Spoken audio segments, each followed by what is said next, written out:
Good evening, folks, here at Phelps Field. Thank you for joining us here tonight for a top 10 matchup where the Westside Warriors playing it to take on the Kearney Bearcats. I am Max Coughlin. Alongside me here tonight is Ross Jernstrom. Ross, it's a big-time night here for both Westside and Kearney, both 5-1 coming into this match, and it's a bit chilly night here. And it is homecoming. We've got a lot of alums coming back for this game tonight against Kearney. It's a wonderful evening. It's about 50 degrees. The wind is about 5 miles per hour, so it won't be a factor tonight. Great autumn conditions for a football game here at Phelps Field. So we're going to start out this KB Pregame Show with a look at last week. Ross, there's a bit of an upsetting loss for Westside last week. We lost to North Platte 21-17. It was not really what the Warriors wanted to go because they were really expecting to go into the season undefeated, and it was just not exactly what they hoped. Yeah, they fell behind early in that game, 14-0 in the first quarter. Then they came back and held Kearney and retook the lead in the fourth quarter, 17-14. But Kearney drove downfield and scored a touchdown with 19 seconds left, but it wasn't over. Westside drove down to the 5-yard line on a Hail Mary lateral and got tackled at the 5-yard line. So very close game out there in Kearney, but it's their first loss of the season. And that Hail Mary was probably as close as it could have gotten. Yeah. Teddy Rizak tried to pitch it back to another wide receiver. It just did not work out in the favor. So next we're going to get into the NEB Preps top 10 for this week as of October 3rd. And Ross, it's a bit of a scramble here in the top 10. We've seen a lot of mix-ups here. Gretna back at number 1 as they are one of 2 only undefeated teams here in Class A. And then there's the other undefeated team, Elkhorn South at number 2. Another team we've seen has really gone on the spotlight this year is Omaha North at number 3. And like we already mentioned, Westside down at number 4 after being at number 1 for as many weeks as I can remember. And then there's Creighton Prep at number 5, Grand Island, who just beat Kearney last week at Kearney, who is now the number 6 ranked team after they were number 10. Kearney at number 7, Bellevue West, who is a team that has not shown really any promise this season after they lost last week to Gretna in a very, very close game that went all the way into the last seconds of the fourth quarter. And then Papillion La Vista South at number 9, and then North Platte, who beat Westside last week at number 10. But what really counts is the NSAA wild card standings. And even with Westside's first loss of the season, they only dropped down from number 1 to number 2. So they're still in a good place right now as they head into the final weeks of the season with 3 games left. And I want to mention that too, the wild card points is Kearney right now is ranked 5 in wild cards. So this game means a lot for not just Westside, but for Kearney, as they are hoping to get a very high seed in the state playoffs. And so this game means a lot. And you take a look at Westside's remaining schedule, and this game is the most important because Millard South is a team that has really been shaky for the past for the season so far, as they were one of the top teams in the state last year, and then they take on Lincoln Northeast for the last game of the season, who is currently dead last in the wildcard points. So that game honestly doesn't mean a whole bunch. So this game is going to be a big time step up for Westside. It's a district game. These are the important ones because they figure into the playoff standings and where you're going to be seated. What you want to do is finish 1-2, and that way you have the home field for the entire run of the playoffs up to the semifinals. So now we're going to take a look at the statistical matchup here for this game. We're going to start out with passing yards. And Ross, you take a look at this graphic here. It seems like it's a bit of a Westside, Kearney. And we start with passing yards, and Kearney is leading by far. Kearney is leading with 1,213 yards, and that is led by Trayvon Beckman, who is one of the top quarterbacks in the state. That's right. He currently stands 6th in Class A in passing yardage with over 1,200 yards. But the key factor that he has done, he's found the end zone. 14 touchdown passes. He's done a great job. One of the best passers in Class A, and that's probably one of the things that is really going to be a tough chore for this Westside secondary tonight, is to stop the pass of Kearney. So then you take a look at rushing yards, and Westside is leading by a mile, 1,122 yards. That is mainly led by junior running back Jamez Ross. And then you also have to put in mention there is Anthony Rizak, the quarterback, who combined Westside has 19 rushing touchdowns while Kearney only has 6. Yeah, with Anthony Rizak, you have a quarterback that's a dual quarterback. He can run and he can also throw the ball. And that causes defenses so many types of problems, how to defend him. And that's a great tool for Westside in their offense, and they can go either way. So we're going to take a quick break here on the WTV Live Network. When we come back, we will have more pre-game action here leading up to kickoff.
Ladies and gentlemen, for those who are able, please stand as our Westside Warrior Band, conducted by drum majors LaDamie Davies, Michaela Manna, and Colin Worthington, perform our national anthem.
Now please remain standing and sing along as the band performs Fight On Westside.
Back here at Phelps Field, where we are just moments away here from the walkout. Ross, I'm Max Coughlin. Alongside me tonight is Ross Jernstrom. Ross, it is a chilly night here on early October night, but it is perfect football weather. Yeah, the sun went down, and now the temperature has dropped a few degrees. We're in the 40s right now, but I'll tell you what, there's no wind, and that makes a huge difference out here, but not only for the fans, but also for the kickers and the players and the quarterbacks. So it's a great night for football. We've still got the fans still filing in.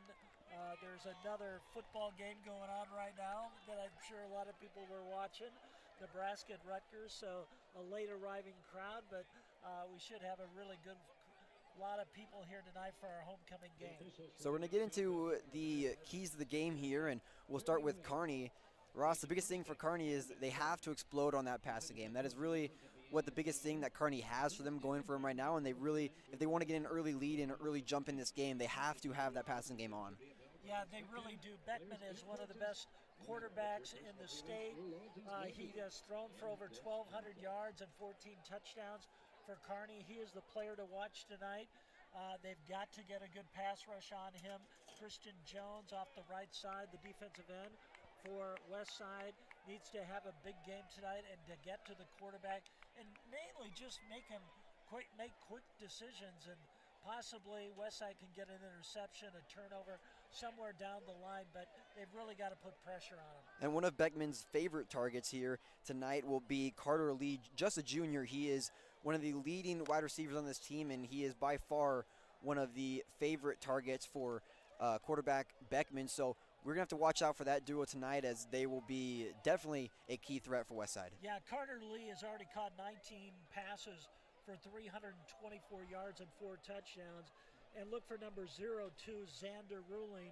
He's had 16 receptions for 242 yards and also 4 touchdowns. So those 2 receivers have accounted for 8 of the 12 touchdowns, and Lee ranks 13th in Class A in reception. So he's got a couple guys he can throw to out there on the field, and so far this season it's accounted for 5 victories for Kearney.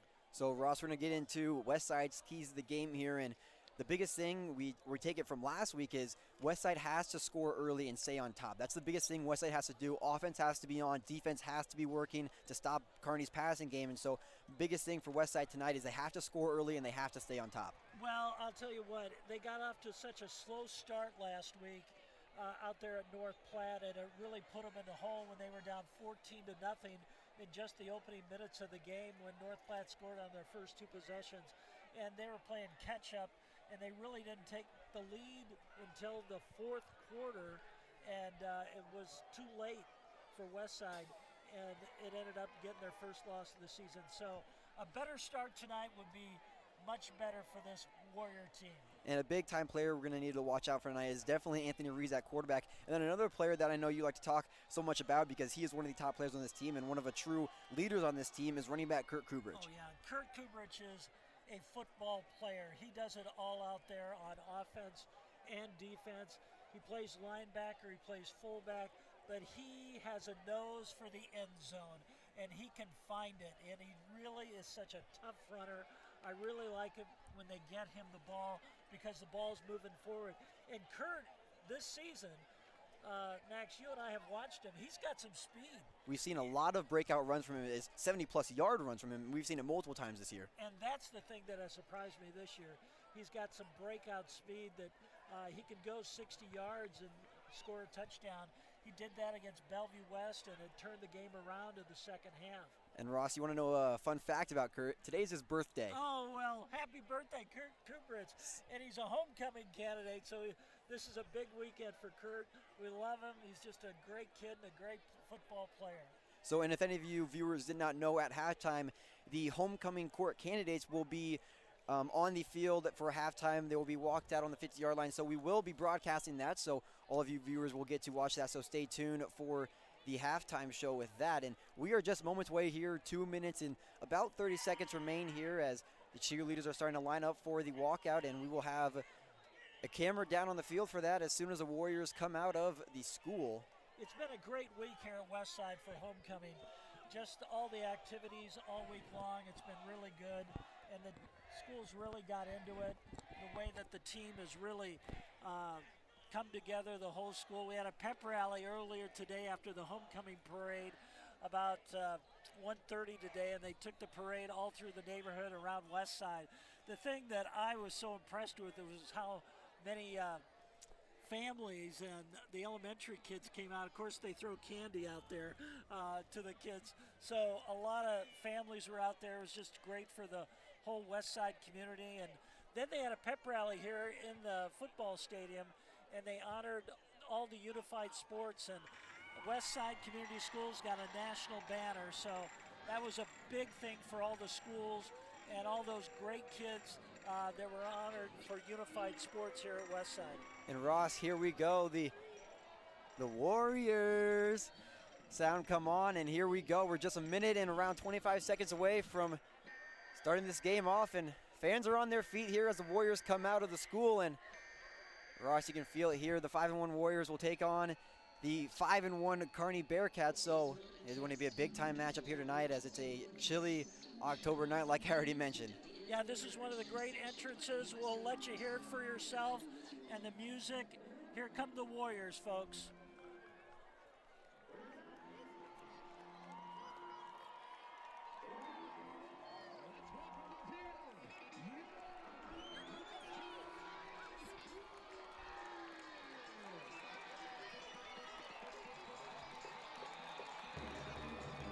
And here come the Warriors with, it'll be led by Tristan Alvano.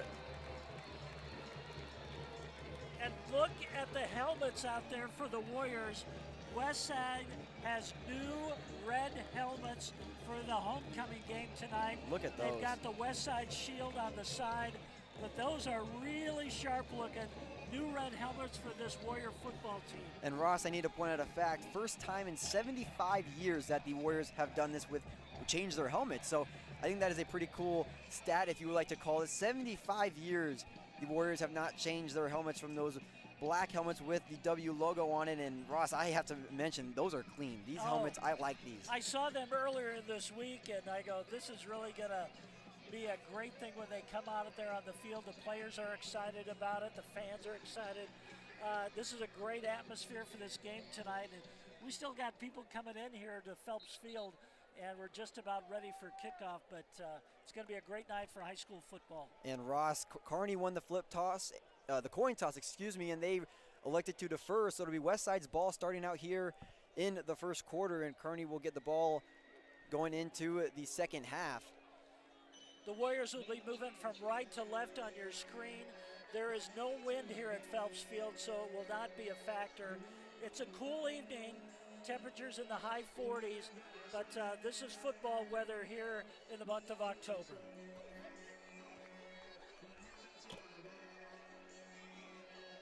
Ross, you just mentioned the wind. I'm taking a look at the flag now, and there is absolutely zero wind. That flag is just dead straight. So perfect weather. Really, it's no breeze whatsoever, but we're ready for football here at Phelps Field. And here we go, and the kick is off, and it is a short kick, and so it'll be turned by Kurt Kubrich. Kubrich takes it up the middle. He'll try to find a hole, and he'll get brought down just at around the 33-yard line, and that is where the Warriors will take spot. And here comes the offense led by Anthony Rizak. This is so important for this Warrior offense to get off to a good start. Last week, they really struggled against Kearney in the opening quarter.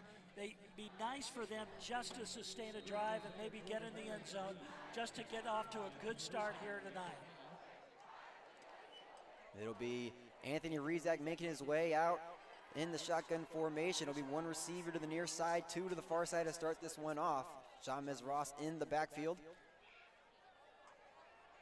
Rizak gets a snap, hands it off to Jamez Ross. Ross takes it to the left side. He'll get brought down just around the 39-yard line, and so it'll be a gain of around 5.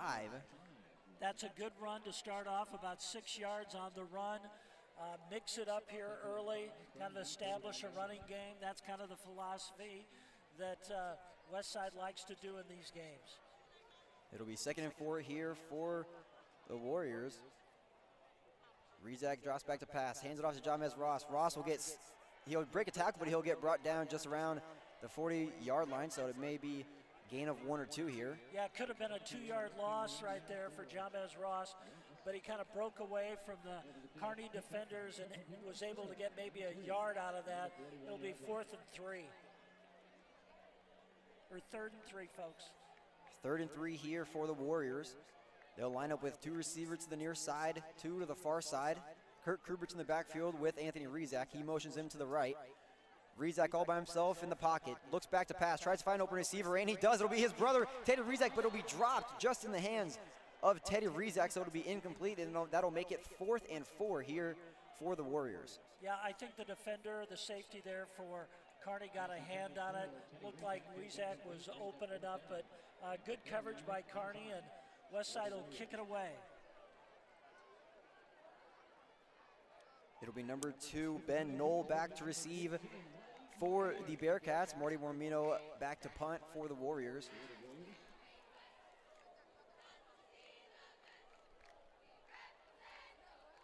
The snap is off, and here's the punt.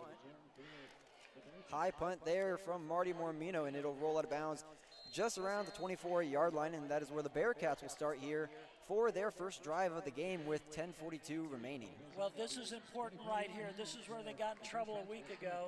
They gave up a couple early touchdowns, and Westside really struggled against the run against North Platte.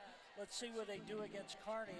But the strength of Kearney is their passing game, where they average over 12 They have accumulated over 1,200 yards this season, and they average over 200 yards a game passing the ball.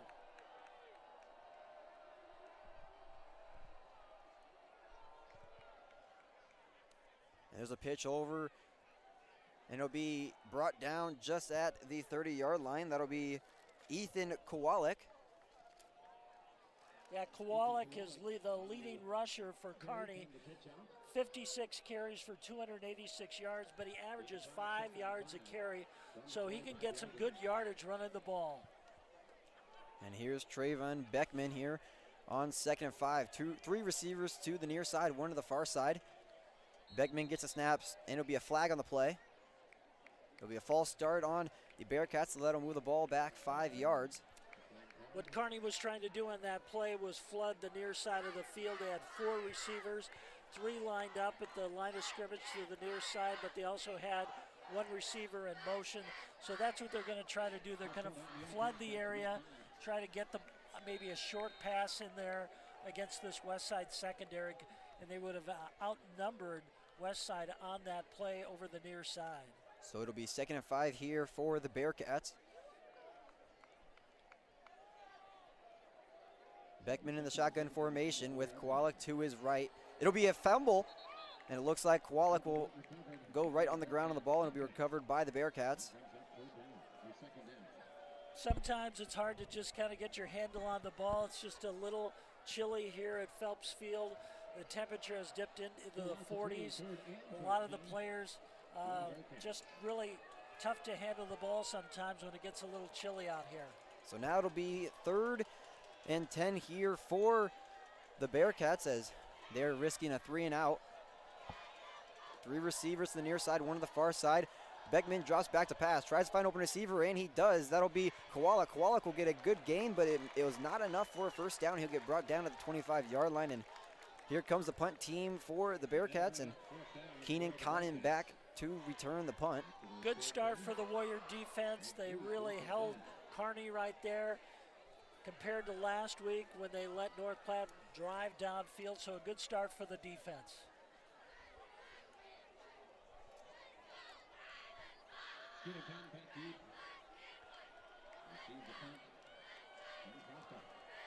And the punt is off. Is it a high punt to Keenan Kahn? No fair catch is called. He'll return it. Kahn up the middle. Kahn will get brought down, just tripped up at the 45-yard line, and that is where the Warriors will take spot here for their 2nd opportunity to score of this game. Good field position here. They start on Kearney's side of the field. Just a really short punt, but Kahn was able to get the ball and move it upfield about 10 yards, so they're in good position. Kahn, one of the transfers from Papillion La Vista this year, just a sophomore, plays both sides of the ball. He is a wide receiver and he's a corner for the defense, so he is a multi-tool player, which is exactly what Westside needs, and he has really done an outstanding job so far this season.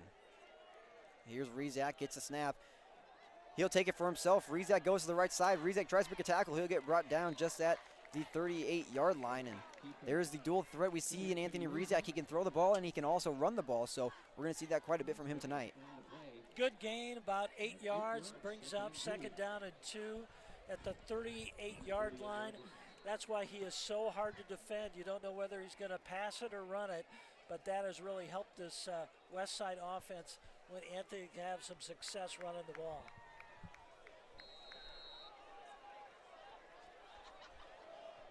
It'll be 2nd and 2 here for the Warriors. Rizak in the backfield along with Jamez Ross to his left. Rizak drops back to pass, throws it to Jamez Ross. Ross tries to break a hole. Ross will find a hole, and there goes Ross down the left side. Ross might have a hole, and he'll get brought down just at the 11-yard line. What a reception for Jamez Ross. He really followed his blockers along the left side, kind of slowed up, waited for his guys to hit those blocks, and he was able to get about 30 yards on that play all the way down to the 12-yard line, and the Warriors are in business. A nice drive here early in the first quarter. It'll be 1st and 10 here for the Warriors.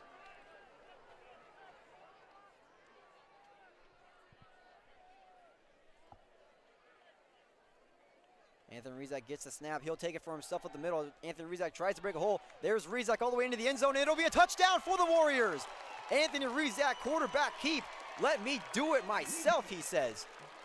Great run by Anthony Rizak over the right side, broke through some tackles and made it all the way to the goal line. He wanted to get it across and into that end zone, but a great drive for the Warriors. They go 48 yards here in about 5 plays and get on the board with 8:06 left. So that'll be the first 6 points here of the game, and here's Tristan Alvano out for the PAT attempt. It'll be a penalty, most likely a false start on the offense, and so ball will be moved back.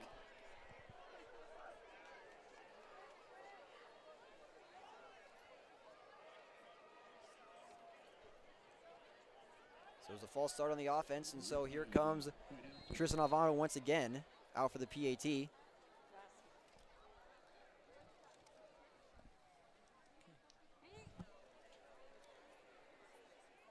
And there's another penalty here, and it'll be another false start. Oh my goodness, Ross. 2 in a row here for the Warriors. Well, this is really something I'm not too worried about with Tristan Alvano. He is second in the state in scoring. 44 points for Tristan this year. That's number 2 in Class A. And here's Tristan Alvano once again. The snap, the kick, and it is good. The PAT is good, and the touchdown is good, and it is 7-0 Westside. 8:06 remains here, 7-0. We're going to take a quick break here on the WTV Live Network. When we come back, more Westside football action.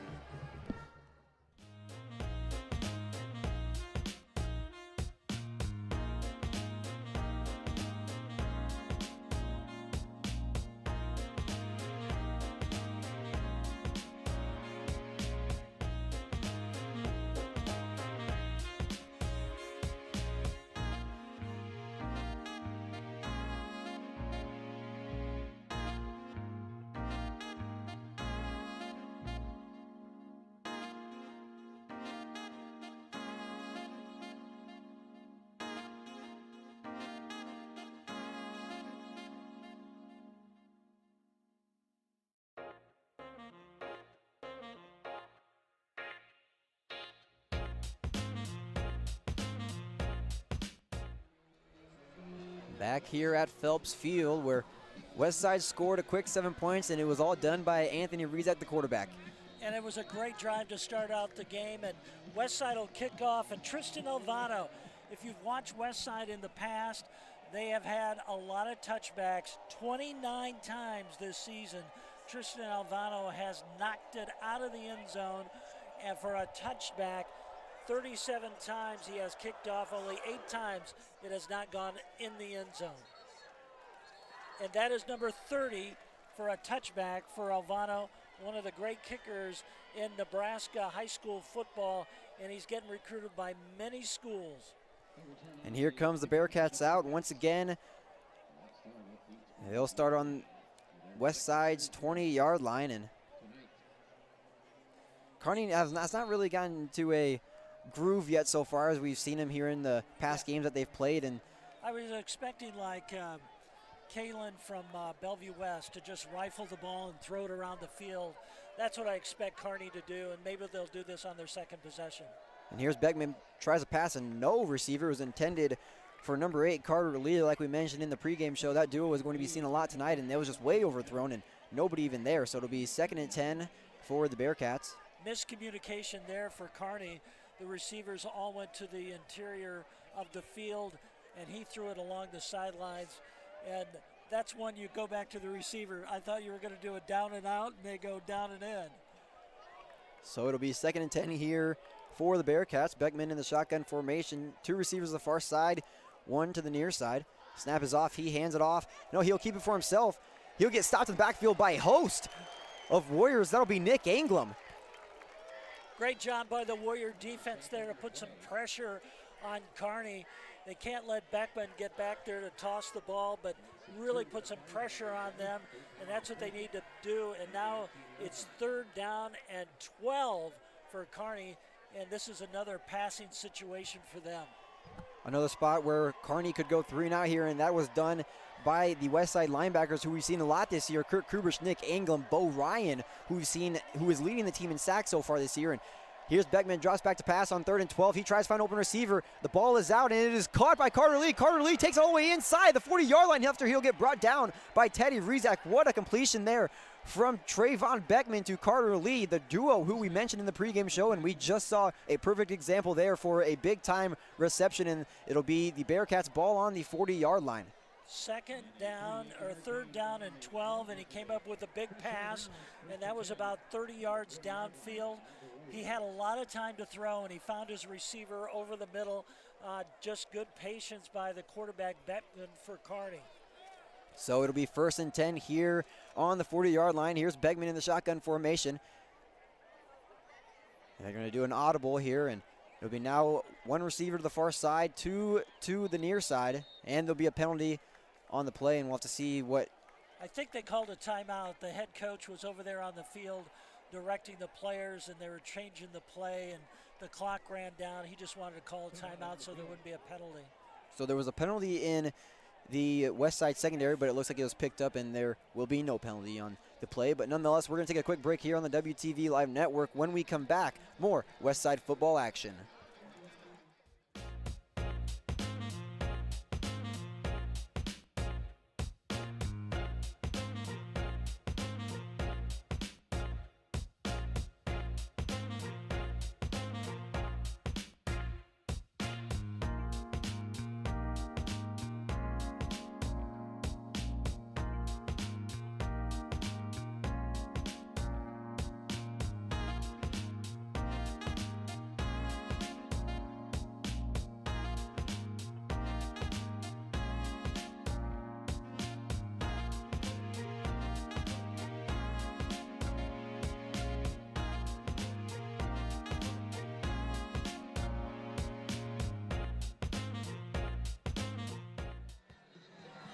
Back here at Phelps Field, I'm Max Coughlin. Alongside me here tonight is Ross Jernstrom, and it is 1st and 10 after a big-time completion from Trayvon Beckman to Carter Lee. And here's Beckman, gets a snap, hands it off to Kofelek, and Kofelek will be up the middle. He'll get brought down just at.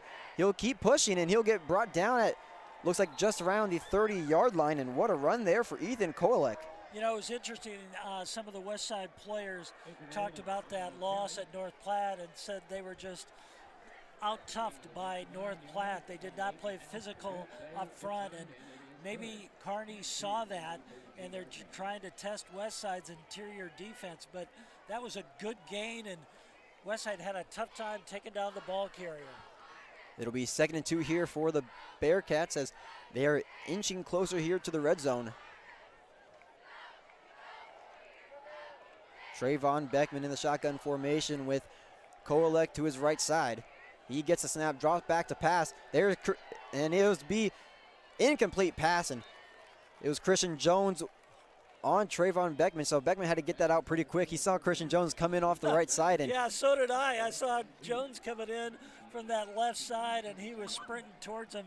If you haven't seen Christian Jones play, he is 6'4", 215 pounds, but he is very quick, and several schools, major schools, Nebraska included, are trying to recruit him, but he's only a sophomore, but he looks like a college football player, folks. He is one good-looking football player. So it'll be 3rd and 1 here for the Bearcats, and they get to the line very quickly. And here's the handoff to number 48. That is Sawyer Schilke, and he'll get brought down, so it'll be 4th down here for the Bearcats as Schilke tried to make a run for the 1st down, but just was not enough. I think Kearney will go for it here. They only have to go just a few yards, so this will be very close. It'll be, never mind, they gave Kearney the first down. First down, so it'll be, they got the 1 yard on that play, so it'll be 1st and 10 here for the Bearcats, and Schilke did a great job of finding a hole and getting just enough inches. Here's Trayvon Beckman, drops back to pass. He'll pass it over to Koelek. Koelek will get brought down just around the 27-yard line, and here's Kearney making some these are the type of plays that Kearney needs to make. They need to make the 5 to 10 yard passes or the runs that they need to get, just move up the field. They need to inch up the field as close as they can to the end zone. They don't want this to be a high-scoring affair with Westside. They want to run some clock, slow it down, short little passes, and that really is their game plan. Westside has big plays on offense, and they don't want to get into a scoring machine right here. So it'll be 2nd and 8 here for Trayvon Beckman. 1 receiver to the near side, 3 to the far side. He gets a snap, drops back to pass, tries to find open receiver, and he does. Carter Lee, it'll be brought down out of bounds just at the 25-yard line. It'll be 3rd down. He didn't gain too much, maybe a yard or 2, so 3rd down and 6. Good defense by the Warriors over there, but that receiver for them, Lee, does a great job. That was Carter Lee's 3rd reception of the evening so far. It is 3rd and 6 here for the Bearcats as they are on the 26-yard line. Here's Beckman, drops back to pass, tries to find open receiver. There's Carter Lee for the intended receiver, and is broken up by Keenan Cotton. What a play by Keenan Cotton to break up that potential touchdown. And Ross already mentioned him for punt returns, and there he is playing corner and doing a great job at it. He's really, with Caleb Benning out with punt returns and on defense, Cotton has really stepped it up and has done a great job there in the secondary. And this brings up 4th down, and it looks like they will try to attempt a field goal, and it'll be about 42 yards. So here is the field goal attempt, and looks like the refs are going to be talking with Kearney's head coach, and it is number 93, Jack Crail, who will be out to attempt the 42-yard field goal here.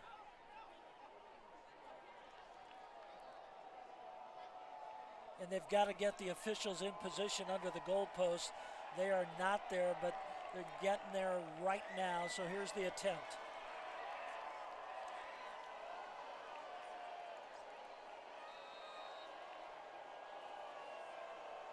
The snap and the kick. And it will be no good.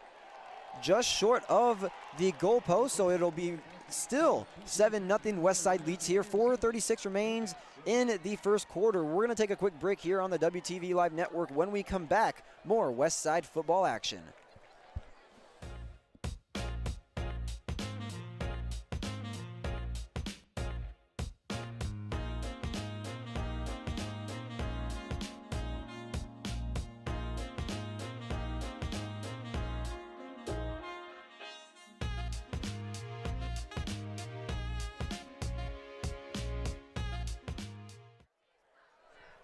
Back here at Phelps Field, where Westside takes over on their own 20-yard line after a missed field goal attempt by the Bearcats. And here's Anthony Rezak out once again. Jamez Ross will be to his right side. 2 receivers to the far side, 1 to the near side. And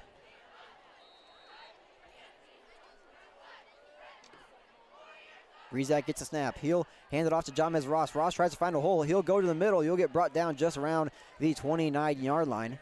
Ross has found some nice holes here there tonight, just kind of slipping in between the tackles. And if he breaks it loose into the secondary, look out, because he's got some speed, but he's done a nice job tonight finding the holes. So it'll be 1st and 10 here for the Warriors. Rezak gets a snap, hands it off to Jamez Ross once again. Ross tries to find a hole. Ross will get brought down just at around the 37-yard line, and there's 2 pretty good runs there for Jamez Ross. The Westside coaches have found something in Kearney's defense between the tackles that they feel they can expose, and this running game has really done well with Anthony Rezak and now with Jamez Ross. Rezak gets a snap. Off to Ross once again. Jamez Ross tries to break a hole, and he'll get brought down just at the 50-yard line. Jamez Ross doing it all by himself here, moving the field up, moving the team up the middle, and you got to give credit to that offensive lineman for giving him holes and really giving him separation from that D-line. I was just saying they're really getting physical up there on front. They're winning the war in the trenches and finding some holes for their quarterback and running back. Rezak gets a snap, finds Teddy Rezak, and Rezak will get brought down just at around the 46-yard line, and they are cross midfield. And The Warriors are moving. Yeah, they're doing a nice job here, mixing it up with some short passes and some nice runs between the tackles. But this is a nice drive they're putting together, and it's going about 30 yards so far. It'll be second down here for the Warriors. Rizak gets a snap, hands it off to Kirk Kubrich. There goes Kirk Kubrich to the right side. Kirk Kubrich tries to break a tackle, and he'll still go. Kirk Kubrich. Have a run, Kirk Kubrich. That's why I love that player. He is the fullback and a linebacker on this team, but he's a football player, folks. He is so tough in between the tackles, and that's why he's so hard to bring down. And Kurt Kubrich, one of those guys you really like on a football team that can do it all. And it'll be 1st and 10 here. That moved the chains drastically here for the Warriors, and Rizak gets a snap. Rizak drops back to pass, tries to find an open receiver, and it is Jalen Lloyd. It'll be just off the hands of Lloyd in the end zone, and they'll redo first down here on the 25-yard line, and that one was almost a touchdown, just tipped out of the hands of Jalen Lloyd, the Omaha Central transfer. Yeah, he was right on the money right there. Jalen, one of the top receivers in the state. Of course, you might remember he's got the speed. He is the national long jump champion and also the fastest player in the state. Last May he won the 100 meters at the state track meet. Here's Rizak, takes it for himself, and he'll go to the right side. There goes Rizak, and there goes Anthony Rizak, tries to find a hole. Anthony Rizak will get all the way to the 1-yard line, and what a run for Anthony Rizak. Great run by Anthony. He's doing it with his legs tonight. He's done a great job, and what he couldn't do a week ago, he's doing tonight. He's running the ball downfield, but there is a penalty on the play, and they're bringing it back. What a great run there for Anthony Rizak, and Rizak scored the very first touchdown of the game from his own legs, and this one will be brought back, and we'll have to see what it's called. There'll be a holding on the offense, and ball will be placed at the 34-yard line, so big time mistake up there on the offensive line, and they'll redo second down. 2nd and 20 here for Anthony Rizak. There'll be 3 receivers to the near side, 1 to the far side. John Mez Ross in the backfield, just right beside quarterback Anthony Rizak. Rizak takes a snap, drops back to pass, tries to find an open receiver, and it'll be his twin brother, Taylor Rizak, but it'll be out of the hands of Rizak, and I think they're going to call this one a drop pass. And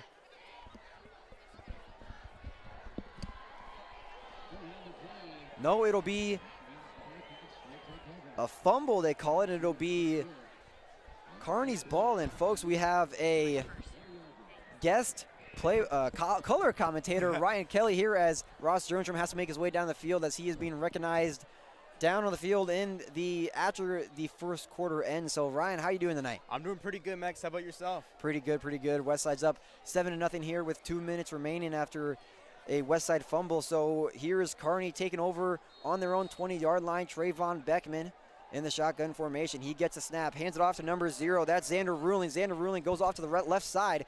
He'll get brought down just around the 24-yard line, and a flag is thrown late. Could be a late hit. We'll have to see what it's called, and if it is a penalty on Westside, that is going to cost them here as it gives Kearney great field position. Yeah, that will give great field position to Kearney. We've seen multiple flags here called tonight. And it looks like it will be called on Westside, so the ball will move up in Kearney's favor. And the referee will spot it just at the 38-yard line here. And great field position there for the Kearney Bearcats with 1:53 remaining. And here comes Trayvon Beckman with 2 receivers to the near side, 1 to the far side. Ethan Koelek in the backfield with Beckman. Beckman gets a snap, hands it off to Koelek. Koelek gets all the way to around the 43-yard line for a gain of around 5.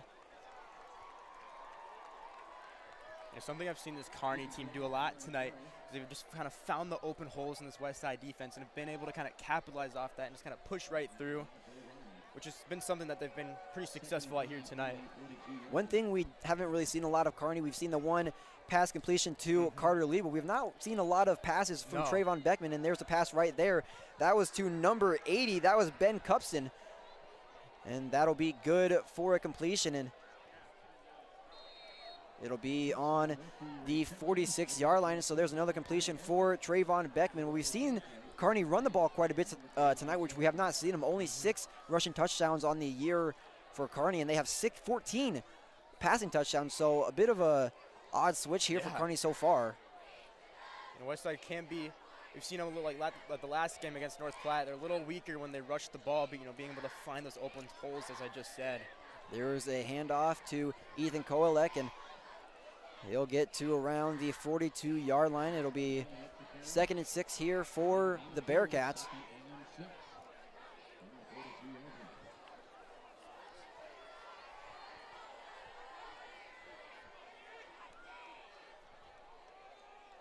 Second and 6 here for the Bearcats. Beckman in the backfield, 1 receiver to the near side, 2 to the far side. Beckman rolls out to his left, tries to find a receiver, pitches it off to number 21. That's Abel Molina, and he'll get brought down just around the 36-yard line. And we've seen that play a lot tonight. Beckman rolls out to his left, does the option, pitches it off to either Abel Molina or Ethan Koelek, and it's worked in their favor quite a few times, but nonetheless, it'll be 3rd and 2 here for the Bearcats. It's going to be kind of interesting to see here, Max. What will Kearney keep, kind of running the ball up the sides, up through the middle there, or will they try to pass it as the game goes on? That's going to be kind of an interesting thing to see here. And they'll run up the middle, and that'll be good for a 1st down. And that was Abel Molina once again. And there'll be 16 seconds on the clock here on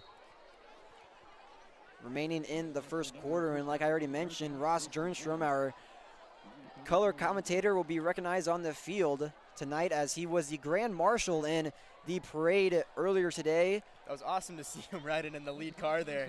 Passed by my house, and there he was with his alumni sign. And that will be the 1st quarter. Westside still leads here 7-0 in the 1st quarter. We're going to have the coverage down on the field. Max said we're going to have the coverage down on the field for what's going to happen here in between the quarters.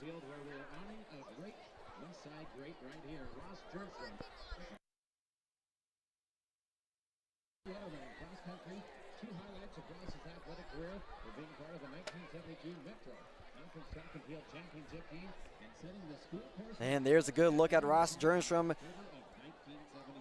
principal of Westside, Dr. Dostal, and both athletic director and assistant athletic director, Mr. Metzler and Tom Kirkman. So congratulations to Ross Jernstrom, our very own WTV live advisor and color commentator here, as he's being recognized.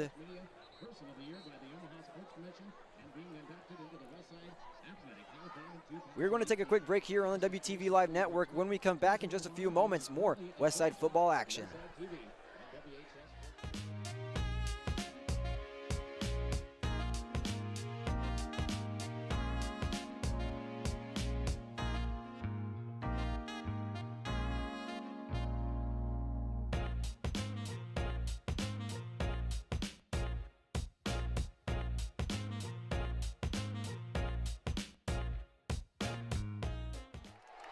And we're back here at Phelps Field after a big-time sack there by Bo Ryan. And we've talked about Bo Ryan, just a junior here so many times this year, and he's one of the leading linebackers and one of the leaders on this defense this year, as he is one of the leaders on this team in sacks, and he's just ranked himself another one. He's one of those key players for this Warrior team that's helped them to success in their season. So it'll be 2nd and 16 here for the Bearcats. Trayvon Beckman in the backfield along with Ethan Koelek. Beckman drops back to pass, tries to find open receiver. He does. That's Abel Molina. Molina takes all the way inside the 40-yard line. He'll get brought down just at around the 38.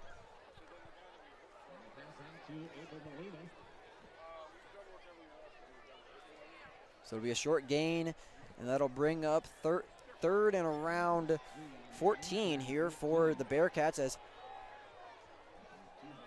Westside looking to get a 3-and-out and looking to get back on offense, as it is not a high-scoring game, as I honestly predicted here before the game, as I honestly thought we were going to see quite a bit of points. But going into the 2nd quarter, only 7-0 after an Anthony Rizak running touchdown. Here's Beckman, drops back in the pass formation. He goes all the way to Carter Lee, and it'll be tipped, but it'll be a penalty on the play, most likely a pass interference on Jalen Lloyd, and those ones will hurt you. And those are some things you do not want to let happen, especially in this kind of game. Kearney's a good team. We've seen them play pretty good. That's just one thing we do not want to let happen, especially for Jalen Lloyd.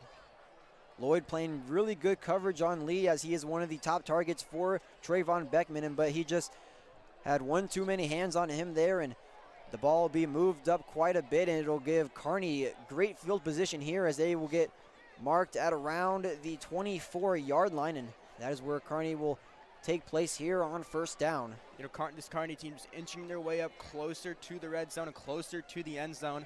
It's one thing that they can do, and they do not want to let this Warrior defense stop them. This Warrior defense is a pretty powerful defense that they just got to keep putting up with for the night. So it'll be 1st and 10 here on the 23-yard line, and here's Trayvon Beckman in the backfield along with Abel Molina. Beckman gets a handoff. He'll pitch it off to Molina. Molina dances around. He'll get brought down by, no, he will not, and then he will get brought down by a host of Westside Warriors. That was Kurt Kubrich, RJ Eckhart, and many other Warriors on the breakdown. And here comes Ross Jernstrom back up here after being recognized. Ross, congratulations. Oh, that was fun. That was a long introduction. I didn't realize I had that many awards. My goodness. And thank you to Ryan Kelly for stepping in for you, Ross. And we're back here, 2nd and 15 here after a pass interference from Jalen Lloyd. And here comes Trayvon Beckman. 2 receivers to the near side, 1 to the far side. Beckman drops back to pass, tries to find open receiver. He'll dance around, goes to his right side, still looking for a receiver, takes it for himself, and he'll get tripped up just around the 23-yard line. Good pursuit by the Westside defense, making him scramble. Good coverage downfield. He could not find a receiver, and this will set up now 2nd down and 15 yards to go. Now 3rd down, They've got to get all the way down to the 12-yard line. 3rd and 17 here for the Bearcats, and they're in their first time being as close to the end zone as they have all game, and so they're going to have to take advantage of this opportunity right here. And there'll be 1 receiver to the far side, 3 to the near side. Beckman in the backfield all by himself, and he gets the snap, drops back to pass, and there's Bo Ryan trying to get a sack, but is not able to, and he'll be thrown out of bounds, and it'll bring up 4th and 17 here.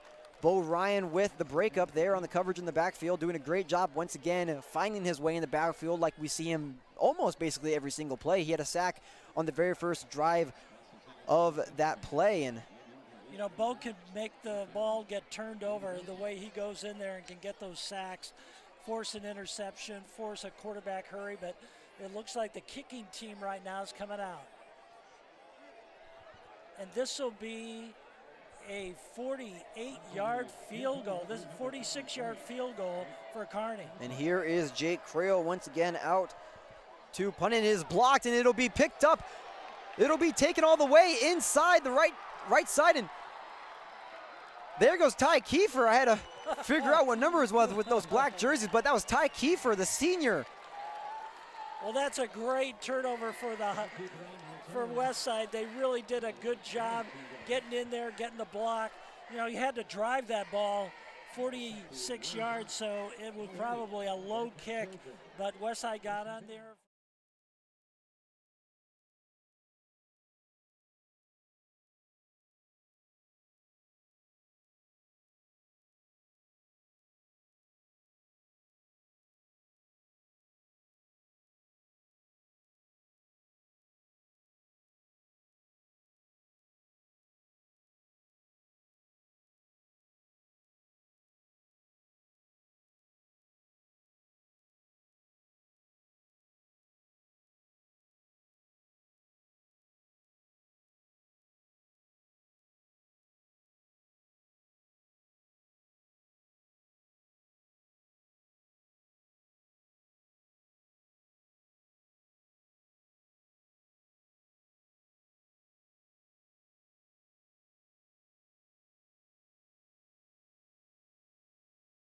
John Metz Ross. Ross will get stuffed right up the middle. No gainage on the play and nowhere to run there as a pile of Kearney defensive linemen met him right at the line of scrimmage. And those holes that were there in the first quarter, Kearney's made some adjustments, and they've really plugged it up there, maybe added another player in there because Westside was having so much success in the first quarter.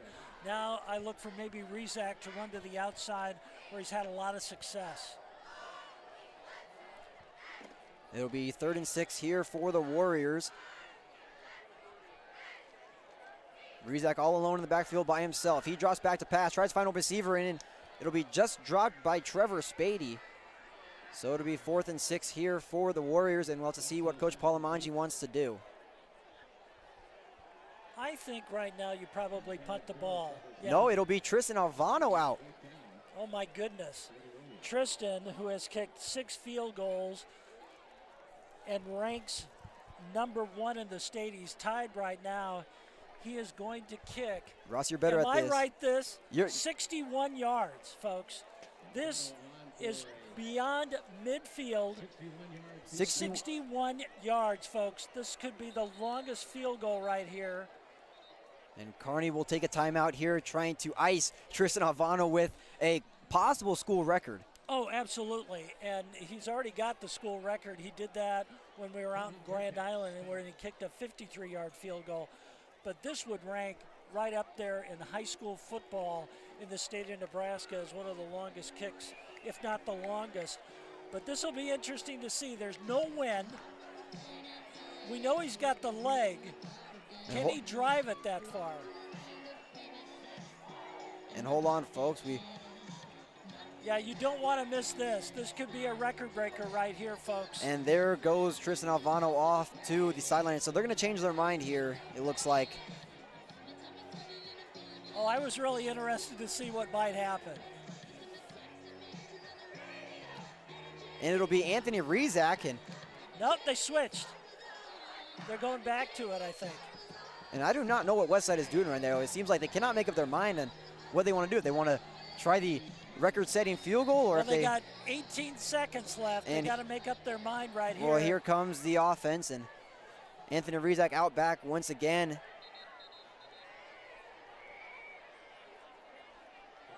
So it'll be 4th and 6 here as Westside is going for it. It'll be 2 receivers to the near side, 1 to the far side.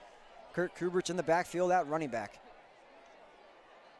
Westside is going to have to get this play to a first down, or else Kearney is going to have great field position with only 8 minutes and 46 seconds remaining in the second quarter. I look for Anthony probably to make a decision by himself whether to pass it or run it. It'll probably be a rollout.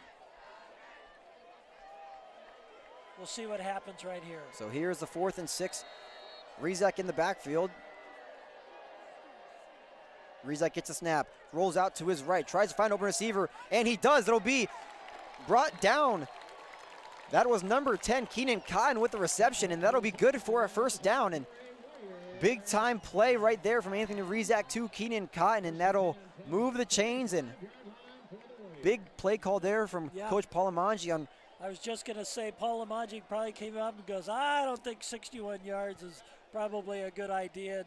I'd have a better chance at success with a run. Rizak once again passes over to Jalen Lloyd. Jalen Lloyd will dance around. He'll get brought down just around the 23-yard line. And there's Jalen Lloyd's first reception of the evening. And it was a good decision by Rizak there. I mean, he really could have run the ball or passed it. He decided to throw to get that first down, but good decision by Anthony, who made that first down happen on keeping this drive alive. It'll be 2nd and short here for Rizak. Rizak hands it off to Jamez Ross. No, Anthony Rizak takes it for himself. Rizak dancing around, goes all the way to inside the 10-yard line, and he tricked me on that one, Ross. Well, I think the hole was so big that you thought everybody was going to the other side of the field with the ball carrier, with the halfback, but it was Rizak who kept the ball himself and found a humongous hole right up the middle. And it'll be first down here for the Warriors as they are creeping their way into the end zone. Rizak drops back, tries to find open receiver to pass. He'll dance around to his right, tries to find Jamez Ross. There's Jamez Ross for the touchdown. Wide open. Ross on that play, just a great decision by Westside. And Kearney just was fooled on that play. There was nobody out there to pick him up, and it's a touchdown, and this is much more comfortable right now with a 13-0 lead. Jamez Ross says on that play, easy peasy. No one was by him on that play, and that'll make it 13-0 pending the PAT here from Tristan Alvano.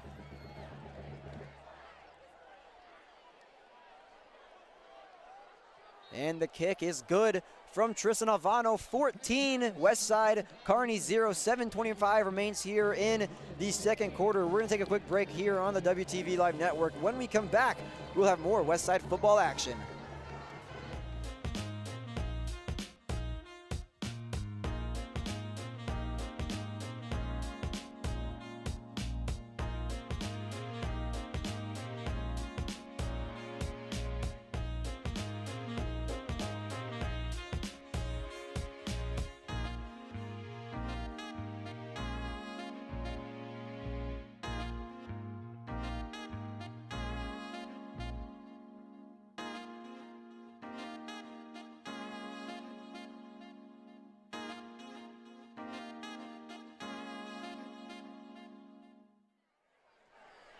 Back here on the WTV Live Network, I am Max Coughlin. Alongside me here tonight is Ross Jernstrom. And big time play there from Anthony Rizak to Jamez Ross. Nobody was by Ross there on that touchdown, and he took it in for the easy 6. Just a good start for this Warrior team after last week, when they didn't even have 14 points at this time last week against North Platte. Much better start, much better focus.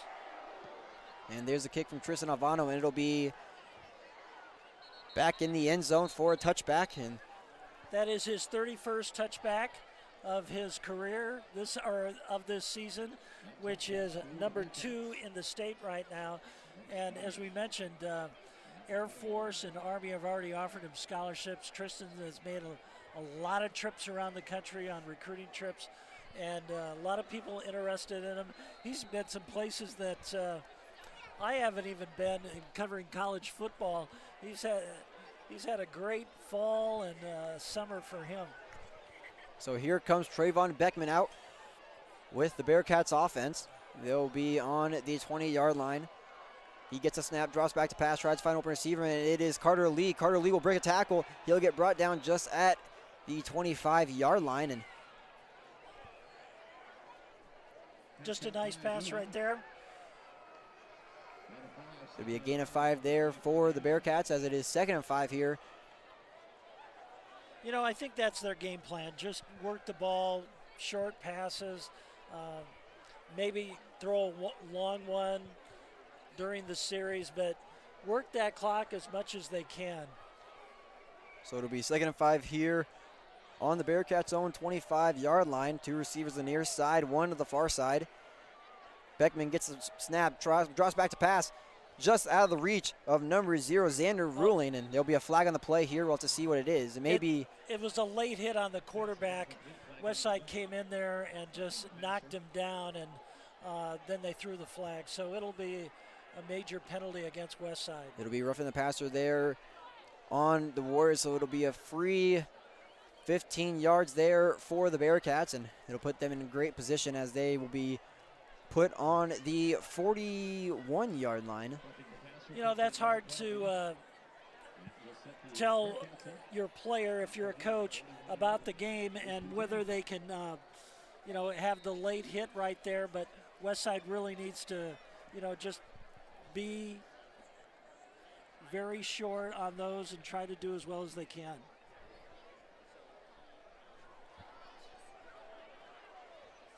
So it'll be 1st and 10 here on the 41-yard line. Beckman drops back to pass, goes long for Carter Lee. Carter Lee tries to get the one-hand reception, just not enough. Great coverage there by Jalen Lloyd, and it'll be incomplete, but great effort there by Carter Lee, as it was a deep thrown ball, and that was the first deep ball thrown we've seen all night basically from Beckman, and nonetheless it'll be a redown of a play there on the 41-yard line. Beckman's got an arm. You got to be fearful of that, the way he can throw the ball downfield, and he's got some very good receivers. So that one play, that deep ball, is a threat when you play this Kearney team. It'll be 2nd and 10 here Beckman hands the ball off to Coelette. Coelette gets all the way inside the 46-yard line, but not enough for a first down yet. It'll be third down here for the Bearcats. Westside's just got to really be patient here on defense, not let the big play happen. It's third down and 5 to go, right at midfield. This would be a nice stop, and for Westside, if they can get it here, because they get some time on the clock and get the ball back downfield for another score. But this is a big play here. Beckman drops back to pass, tries to find an open receiver, and it is caught. It is brought in. That's number 0, Xander Ruling. What a catch there for the first down. Boy, that was right on the marker right there. That is right there. I don't know if it's a first down or not, but nope, they gave him the first down. He must have got it by about a half a yard, but that was a nice pass along the sidelines by Beckman.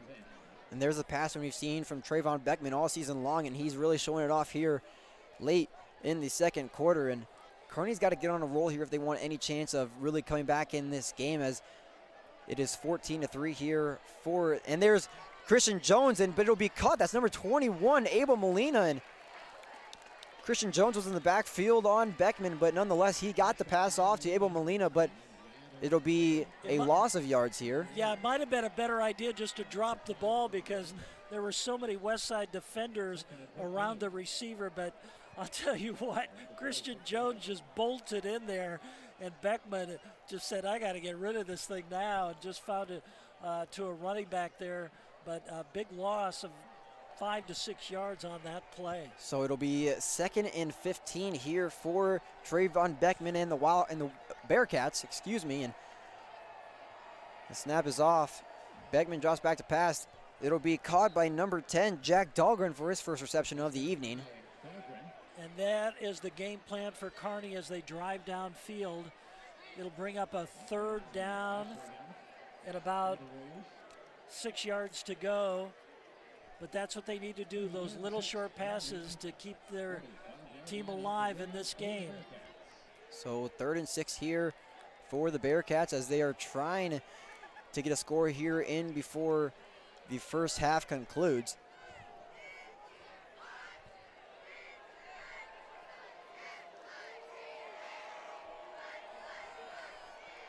Beckman drops back, and there are 2 flags on the play. We'll have to see. There'll be a false start on the offense, so that'll move the Bearcats back. And that's just a killer right there for them. They had third down, just 6 yards to go for a first down. But now it's going to be third down and 11 or 12 yards, and that really changes your play right now. And I can see the Westside defense really going after them right now. So it'll be 3rd and around, I believe, 11 for the Bearcats as they have to do something here to get a first down. And there's Beckman going deep once again, and it'll be just out of the hands of number 10, Jack Dahlgren, and it'll be 4th down and around 11 here for the Bearcats as the punt team comes out, and there goes Keenan Cotton back to return. Now Keenan will step on about the 10-yard line downfield, and he'll not try to take the ball inside the 10-yard line, let it go, but he is such a threat here, folks. He had a punt return for a touchdown against Bellevue West earlier this season. He can go all the way. He's got the speed. The snap is off, and the punt. There's a line drive punt to Keenan Cotton. Cotton receives it. He'll go out to his right. He'll break a tackle. He'll break another tackle. Flag in the backfield, but he'll get brought down just around the 26-yard line, but we'll have to see what the flag is. And it looks like a block in the back down there about the 20-yard line. That's where the official threw the flag, so probably push the ball back about 10 yards down to about the 18-yard line. So there's 5:19 here remaining in the second quarter. Anthony Rizak and the Westside offense is going to have to do something here to really run down the clock and not let Kearney get the ball back and giving hopes to score late in the second quarter. That'll push the ball back even farther from the point of the infraction.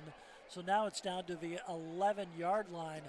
And let's see if the Warriors can go 89 yards here with 5:19 to go in the second quarter, and see if they can go all the way downfield.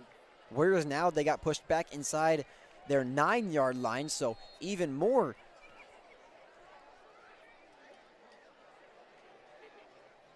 Rizak gets a snap, hands it off to Jamez Ross. Ross takes it to the left side. Ross breaks a tackle. He'll get brought down around the 15-yard line for a gain of 5. Good run over the left side by Jamez. He's really having a good night, following his blocks, going over the left side. He's having a good night here at Phelps Field, just running the football. So it'll be 2nd and 7 here for Westside. Rizak gets a snap. Quick pass over to Jalen Lloyd. Lloyd dances around, pushes down a tackle, and there goes Jalen Lloyd. There goes Jalen Lloyd to the 50, to the 40, to the 35, to the 30, to the 20, to the 15, to the 10. Touchdown! Touchdown, Jalen Lloyd. And oh my goodness, Ross. 85 yards on that play, but it was all Jalen Lloyd, just a quick pass along the sidelines. And there you see why he is the fastest high school runner in the state. He just exploded down the far side of the field, 85 yards for a touchdown. And my goodness, that is why that young man is such a good track athlete. You saw the speed all the way down the field. And Ross, when he got to the 50-yard line, he just accelerated. Yeah, there was nobody, by the time he got to the 30-yard line, there was nobody in his tracks. Well, and Kearney knows that no one's going to catch him. He's the fastest football player in the state, and we saw it right there. Transferred from Omaha Central. He won the national long jump competition over the summer. He's just a great track athlete, and you saw it there. We're going to take a quick break here on the WTV Live Network. 4:37 remains. Westside 21, Kearney 0.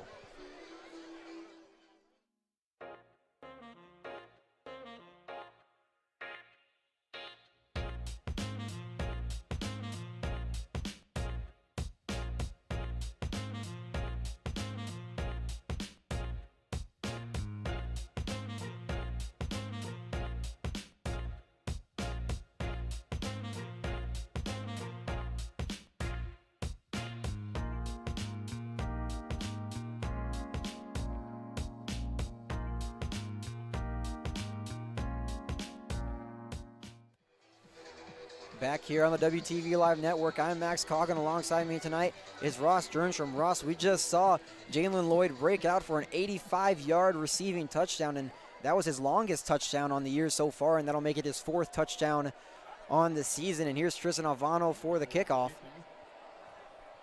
Lloyd ranks 7th in the state in receiving, and he's going to move up the chart after tonight.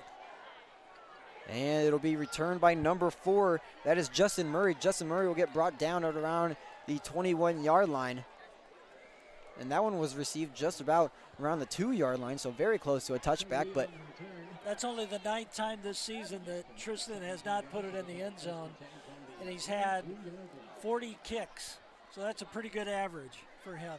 But let's see if Westside can stop him right here. Maybe they can get another score here with just about 4.5 minutes left in this first half. It'll be 1st and 10 here on the Bearcats 21-yard line. Here's Trayvon Beckman in the backfield. He'll run it over, hand off to Abel Molina. He'll get brought down just around the 24-yard line. Gain of around 3. You know, this is the Westside team that you and I have watched here at home, especially. This is the team we have watched, and they have really played very well here at home, and they're looking like the #1 team that they were until a week ago. And Ross, we talk about it after the loss. A whole bunch of Westside players that I even talked to personally, they said they had something to prove in this game. Yes. Because they lost, and it really showed them something that they have not felt ever since the state championship game of last year. And so they had something to prove in this game, and so far, late in the second quarter, in the first half, they're so far proving it. Yeah, I brought it up at the pep rally today when I talked to the crowd. There are some great teams that I've covered through the years as a sportscaster, and 2 of them have gone to the state championship game 4 years in a row. One was Creighton Prep in the 80s, and then Millard North in the early 2000s. And Westside has a chance to join that elite group this year. because they've been to the Class A championship game 3 years in a row. And for this senior class, it would really make a statement that they could be one of the great teams of all time in the state of Nebraska if they could go to the state championship game 4 years in a row. And, you know, the students who are seniors here, Max, their football season has ended at Memorial Stadium the last 3 years. So this team can prove a lot, and they're showing a lot tonight. 2nd and 5 here for the Bearcats. Beckman takes it for himself at the middle. He'll get brought down by a host of Warriors up the middle. There's that Westside defensive line showing their presence tonight. He'll get a gain of nothing. And once again, it'll be 3rd and 5 here for the Bearcats. And Ross, you mentioned the state playoffs, and so far, and Westside's made it to the state championship game for the last 3 years in a row. Currently, if you take a look at the wild card district points, Westside currently ranks number 2, but you take a look at the NE Prep Zone rankings, Westside's number 4. So really the main one to look at is the wild card points, where Westside is currently ranked number 2, and Kearney's so far ranked number 5 in that. What you really want to look at is your strength of schedule down the stretch. A win over Kearney tonight, who has a 5-1 record, gives you a lot of bonus points. The other team you got to look for is Millard South. They're right around 500. You got to cheer for them to have a good record, and Westside's got to beat them. There's a good team, Cam Kozel, back at quarterback. But the one mark that is left in the final game of the regular season, they play Lincoln Northeast, who has yet to win a game. And that'll hurt you in the wild card standings when you play a team that has a losing record. So it'll all shake out here over the next 3 weeks. We'll see what happens, but Westside, after that one loss, is still in a good position right now with the 5-1 record. And the way they're playing tonight, they could notch another one, but they're still in a good position. And next week, just 5 days prior to this game, Westside will take on Millard South here at home on a Thursday night's light battle, where we have not seen yet this year from Westside. They have not played on a Thursday night, so that'll be the first one and the only one of the season. It'll be here at Phelps Field, and there's Anthony Rizak all the way back in the backfield by himself, and he'll take it for a gain of around 3 or 4. This will be interesting right here. You know, you go into your 2-minute offense right here. You want to run the clock down as much as you can, but Westside taking their calls from the sideline, no huddle, just trying to work those plays in, but you want to get that first down and then kind of break it up and move that ball downfield. So it'll be 2nd and 7 here for Anthony Rizak. 2 receivers to the near side, 2 to the far side.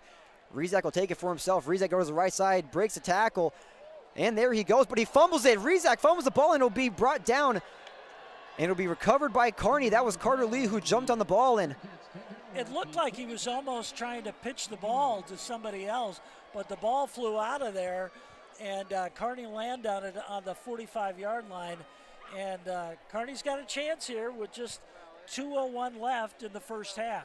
And Ross, you mentioned it earlier in the season, that was one of Anthony Rizak's biggest struggles, is offensive fumbles, and we just saw it plain as clear as day there. And Kearney will take over on the 45-yard line, and they're set in great position here to drive down the field and potentially score for their first touchdown of the evening. And here's Trayvon Beckman.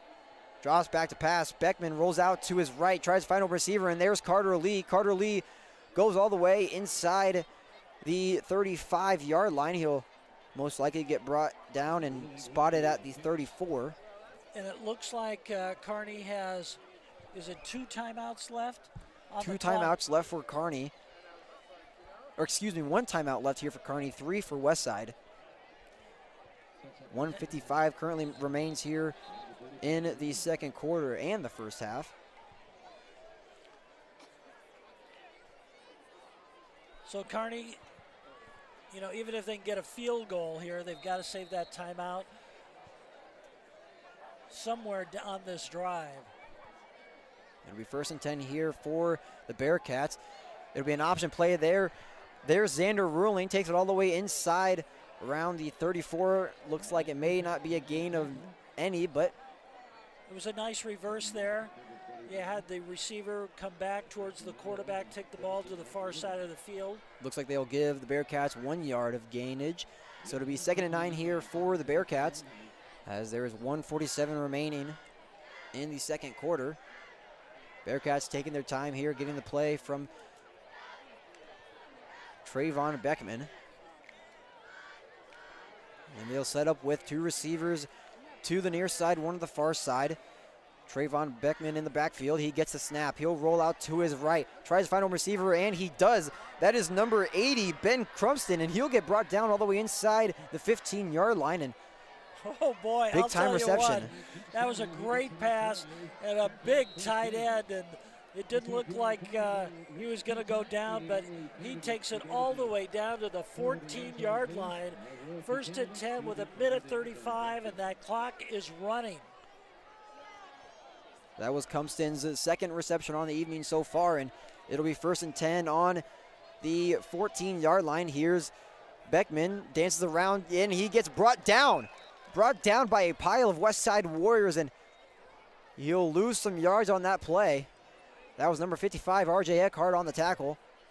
The clock is running, folks. The clock says right now 1:06, so we're about 15 seconds behind on our clock on the screen. It is now under a minute for Kearney.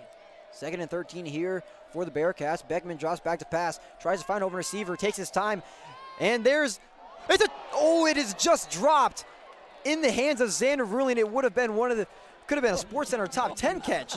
By all means, that was.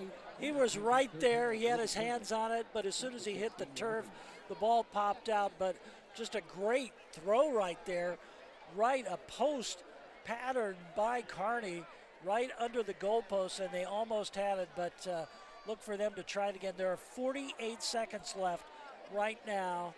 It's 3rd down and 12 from the 17-yard line. Ross, if that one was brought in, that was easily a SportsCenter top 10 play. One-handed catch just out of the hands of Xander Ruling, but here's 3rd down and 13, and here comes Beckman drawing out. And it'll be almost picked off there by Teddy Rizak on the 2-yard line, but nonetheless, it'll be 4th and 13 just out of the hands. Good pressure by Westside right there. Forced Beckman out of the pocket. He tried to throw it down there along the sidelines, but there was nothing there, and Rizak almost picked it off down there about the 2-yard line, but 42 seconds left on the clock here at the stadium. 42 seconds. It brings up 4th down right now. 4th down and about 12 yards to go. They have to get the ball all the way down to about the 3-yard line. 3-yard line, they got to get the 1st down. And Kearney calls their final timeout of the half, and Kearney worked that one quick getting up to the line, but nonetheless, they're going to take a quick break here, and as long as we are going to too, 42 seconds remain here. Westside 21, Kearney 0 on the 20-yard line. We'll be back with more Westside football action.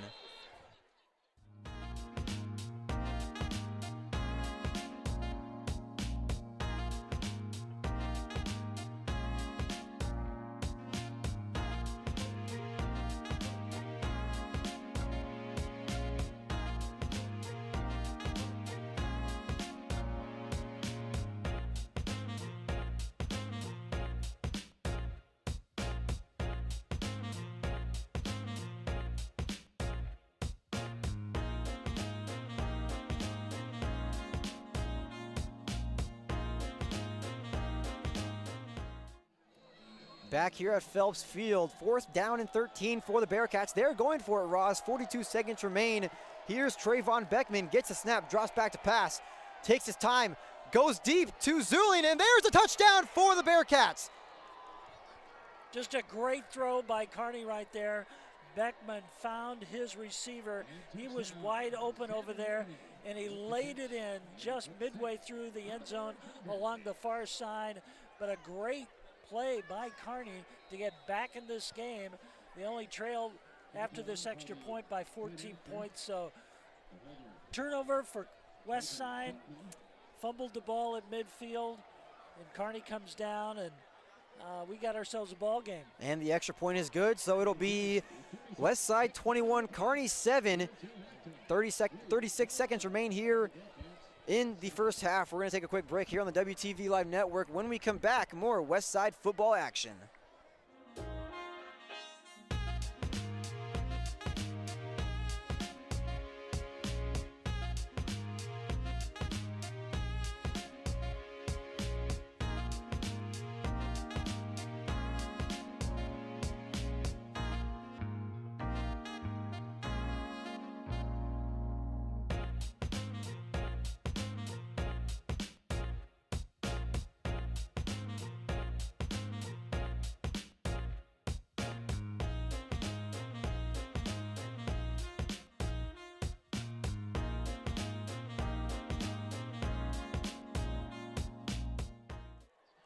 Back here at Phelps Field, I'm Max Coughlin. Alongside me here is Ross Jernstrom. Ross, we almost saw a Sports Center top 10 play by Xander Ruling, and then right after that, 2 plays later, he makes his very first touchdown of the evening, and Bearcats give themselves 7 points as they are still trailing by 14, but nonetheless, 36 seconds remain, and here's the kick. Pooch-type kick here, and Kurt Kubrich will return, and he'll take it up the middle. And there goes Kurt Kubrich. He'll get brought down just around the 36-yard line, and that is where the Warriors will take place with 32 seconds in the first half. Well, it'll be interesting to see what Westside decides to do right here. They've got 3 timeouts. They've got the ball at the 37-yard line. Do they try to, push the ball downfield or just run the clock out? But they've got 3 timeouts, so I look for them to maybe give it a few throws downfield possibly and see what happens here in the next few plays. Well, here comes the offense led by quarterback Anthony Rizak, who had a costly fumble on their last drive, which resulted in a Bearcat touchdown. But there's Rizak in the backfield all by himself, drops back to pass. There he goes to Keenan Khan. Keenan Khan gets the ball up the middle, and he'll get brought down just around the 46-yard line. Big-time reception there as it'll move the chains. And there's Westside's first called timeout in the first half. So, Ross, they're taking their time here. Yeah, good decision by Coach Paul Lamanji. Stop the clock, get reorganized. You've got the ball now across midfield at the 46-yard line.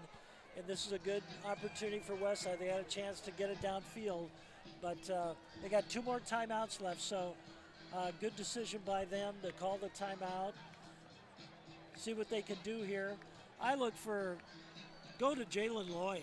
We saw him with the 85-yard receiving touchdown earlier, and that was the longest of the year so far from him. And Ross, I just can't help but not mention that speed that he showed. When he got to the 50-yard line, there was maybe one defender getting even close to him, and then when he got to the 30-yard line, he was probably about 20 yards behind him. Well, throw along the sidelines. You can stop the clock.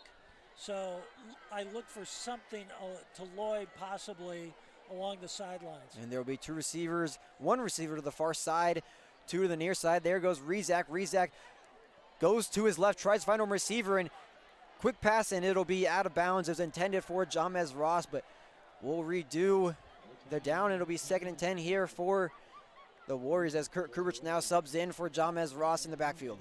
I noticed that they put Lloyd to the far side of the field all alone over there in front of the Kearney bench, and there was only 1 defender over there. It would have been a nice place to go for a pass right there. But now they put 2 to the far side. Rizak sends Kubrich out to the right. Rizak drops back, takes his time in the pocket, rolls out to his right, tries to find a receiver, and he'll keep it for himself. No, he will not, and it'll be almost picked off. That was Ben Cumpson, who almost had the interception on Anthony Rizak, but we'll redo the down. It'll be 3rd and 10 after an incomplete pass. Right now, you got to think, I want to maybe move it about 10 more yards, 15 more yards, and maybe get a field goal from Olvano, but that's what you kind of look for right now, just kind of somewhere in that 10 to 15-yard range. You still have 2 timeouts left. So 13 seconds remain in the first half. 2 receivers to the near side, 2 to the far side. Kurt Kubrich in the backfield along with quarterback Anthony Rizak. Rizak gets a snap, drops back to pass, takes his time in the pocket, and it'll be incomplete, just underthrown to the intended receiver, Jalen Lloyd, and we'll have to see what Coach Paul Lamanji wants to do here, if they want to go for the long field goal or if they want to go for it here on 4th down with 9 seconds remaining.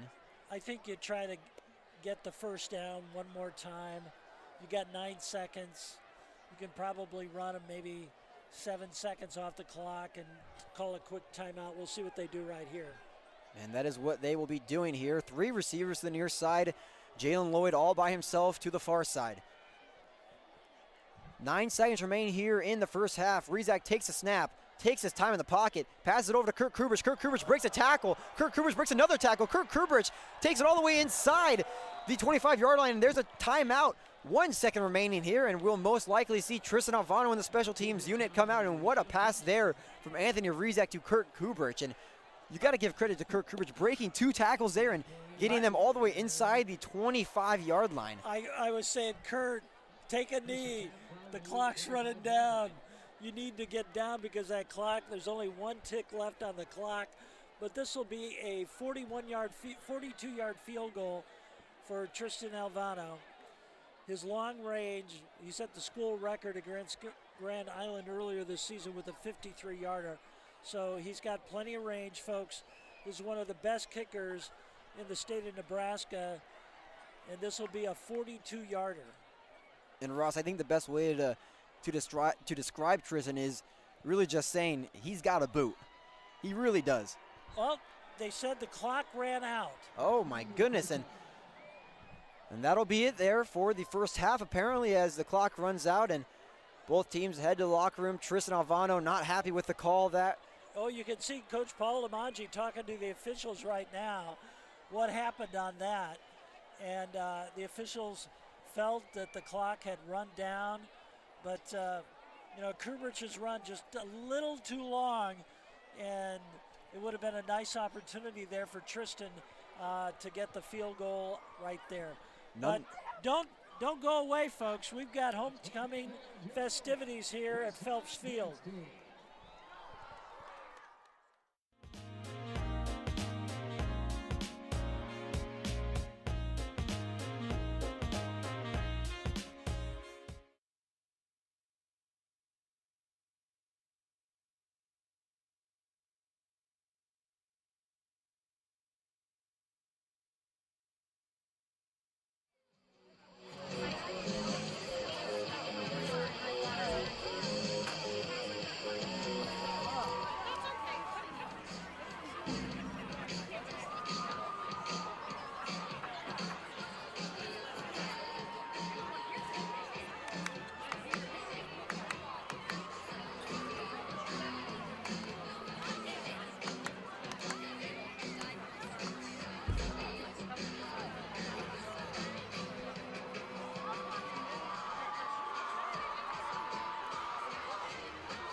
Let's hear it for your Warrior Dance Team.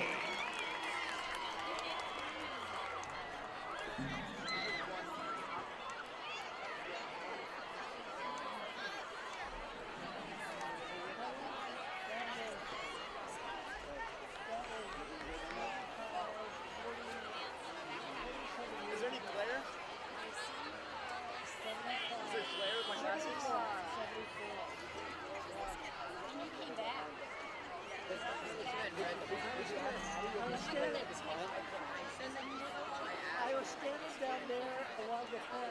Well, hello, Westside, and welcome to your 2022 homecoming. We'd like to thank everyone for coming out tonight. We're going to start off by thanking some of our past Westside homecoming royalty, and they'll come back to celebrate with us.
Good evening here, folks. I'm Ryan Kelly, your sideline analysis here tonight. It's a cold evening here at Phelps Field. The Warriors lead this one 21-7 here in the first half. Let's take a look here at our first half stats. Anthony Rizak started this one out hot with a rushing touchdown that started up 6 points, and then Tristan Alvano with the kick, making it 7. Then Kearney tried to retaliate back with an attempted field goal, but that was no good. And we saw Jamez Ross with another touchdown, making it 14-0. And then now kind of the biggest highlight of this first half was when Jalen Lloyd, the state championship 100-meter dash winner and triple jump winner, he got an 85-yard touchdown. He really is leading this team in rushing yards right now. Westside has 169 rushing yards, where Kearney only has 125, but both teams are kind of going back and forth here throughout the game. And then after that, we saw Kearney come back with Xander Ruling with a touchdown. He scored this one. He kind of opened this one up for this Kearney team, making it 14-7 in the first. And then that will make it. Excuse me. Then we saw another Westside touchdown, making it 21-7, which really made this one kind of interesting here. For 21-7, this Kearney team is a pretty strong team. We've seen them be able to get through the Westside kind of defense and be able to kind of capitalize off that and get some more yards. Kearney right now only has 38 rushing yards. We've kind of seen them backing off of kind of pushing through this Westside defense, and we've seen them throwing the ball a little bit more. Which, as I said, they have 125 passing yards. So we've kind of seen them backing off from rushing and more going to the throwing aspect of the game. So right now Kearney is down by 2 touchdowns to tie this one back up. Kind of my question here for the Kearney coach: what can you do to get back at this Warrior team? This Kearney team has lots of talent on their side. What can they do to kind of get at this Westside team? Westside definitely just patched up some of their holes in their defense. They could come out a half, maybe a little sloppy. We never know. But Westside, compared to last week, is looking way better than what they did against North Platte. North Platte game is not the best game for this Westside team. Westside is definitely trying to come back from that loss. It's a big upset. Actually, that night was a big night for upsets because Kearney also lost to Grand Island and Westside lost to North Platte. So both teams are just trying to recover from those 2 upsets. It's going to be interesting what this, as I said, what this Kearney team can do. We're going to see that here after this half. And now we're going to go back to our shot here of the Warrior band performing behind me. So I'll be back here after our KB post-game show, and we'll let you guys watch the rest of this band performance. I'm Ryan Kelly reporting here from Phelps Field.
Back here at Phelps Field for a halftime report. We just saw Ryan Kelly give his, and now we're going to give ours, Ross. 21-7 here going into the second half. We've seen many good things from Westside and a few bad things from Westside on the offensive side. We talked about Anthony Rizak with the fumble, and then it turned out in Kearney's favor, and they scored for their only touchdown of the game so far. But nonetheless, Westside really cruising here going into the second half. Yeah, that one turnover really hurt. There was just about 4 minutes left in the half. Westside looked like they were marching downfield, but then that fumble at midfield just really cost him. And Beckman, the quarterback for Kearney, made a nice pass to the end zone. Great catch in the corner and put him on the board. And now it's a ball game. Only a 14-point lead here heading into the third quarter. But I got to say, nice halftime show. If you were watching our broadcast, they had the homecoming candidates will be crowned tomorrow night at 8 o'clock at the homecoming dance. But just a great halftime show here by the band and everybody. And we're getting ready for the second half. And Westside has yet to come out on the field. Kearney is out right now. Well, here comes Westside just now coming out on the field. And Ross, I want to mention, in my opinion so far, we have a play of the game, and it is Jalen Lloyd with the 85-yard receiving touchdown. And I've mentioned it already, but when he got to the 50-yard line, there was a defender probably about 5 yards behind him, and then when he got around the 35-30-yard line, he was already 20 yards behind him. And you just take a look at that speed, and you mentioned he's a two-time world champion in the triple jump. He's a state champion in the 100-meter dash, and he is just an all-around athlete for this team. Yeah, it's really the first time this season that we have seen his speed and how good he is when he gets into the open. You could just see him separate from the defensive players of Kearney, and he just exploded down the sidelines. And I'd like to see a lot more of that, but it was just a little quick pass, and the rest was Jalen Lloyd down the sidelines. But, he's being recruited right now, and a lot of college recruiters look for that type of speed. You can't teach that. It's a gift, and he's got it. And Ross, right now, he's getting more recruited on the track and field side rather than football side. He has a offer to be a two-way athlete at Texas Tech, to be a track and field runner, and then there'll also be a football wide receiver at Texas Tech. But right now, he has offers from Nebraska, Illinois, to my knowledge, for track and field. And you just take a look at that speed, and you can't go unnoticed. Yeah, and as we come back here at the stadium, I'm just looking down at the sidelines, and the officials are talking to Coach Lamanji. There was some controversy at the end of the first half, if you didn't see it. Kurt Kubrich for Westside had run the ball down to about the 25-yard line.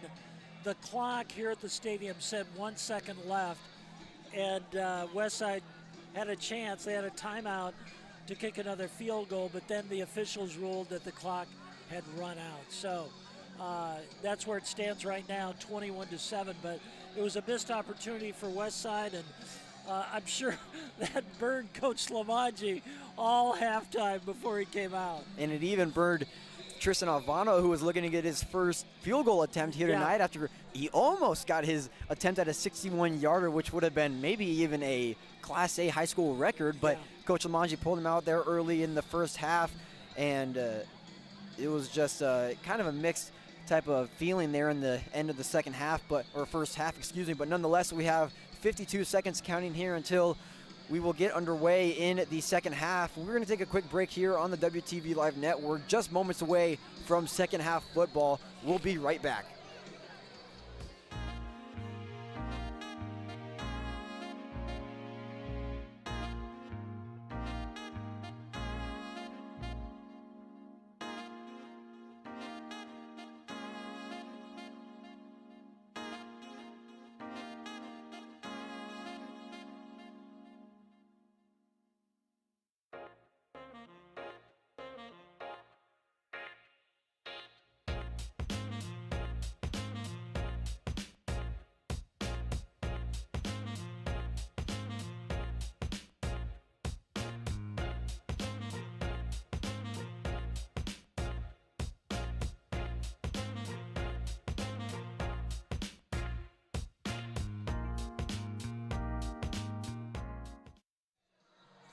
back here on the WTV Live Network. I am Max Coughlin. Alongside me here tonight, Ross Jernstrom. Ross, we are moments away here from kickoff.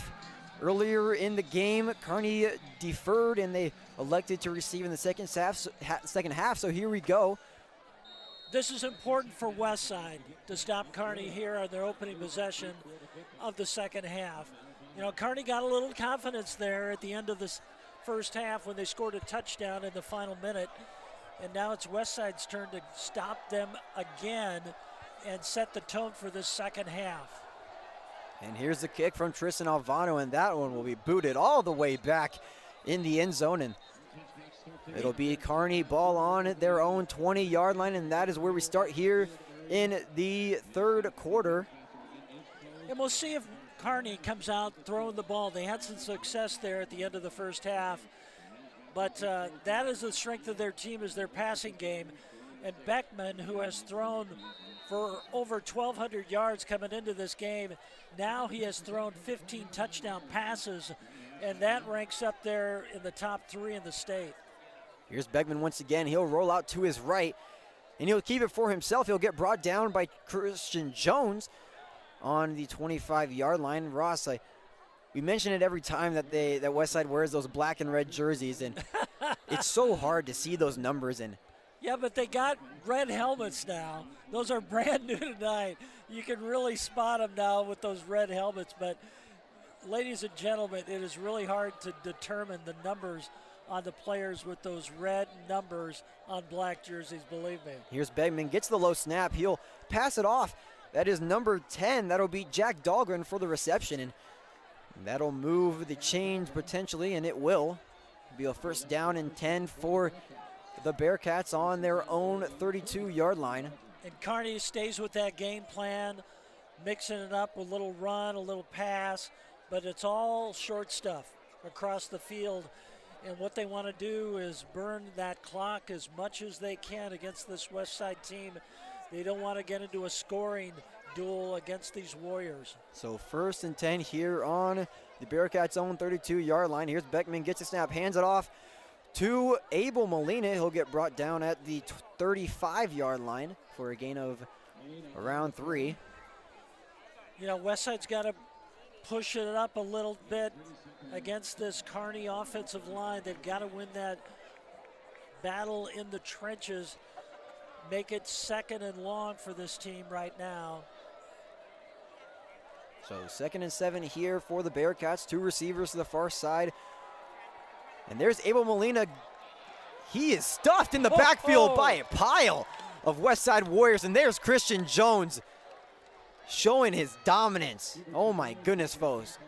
Christian Jones, just a beast of a kid. And they got a generous placement by the officials. That looked like about a 7 or 8 yard loss, but it's only just maybe even a yard. I think, yeah, they put it at the 32-yard line. It's only 3rd and 9. He took down Abel Molina and said, "Hey, how you doing on the ground?" And here's Beckman back to throw.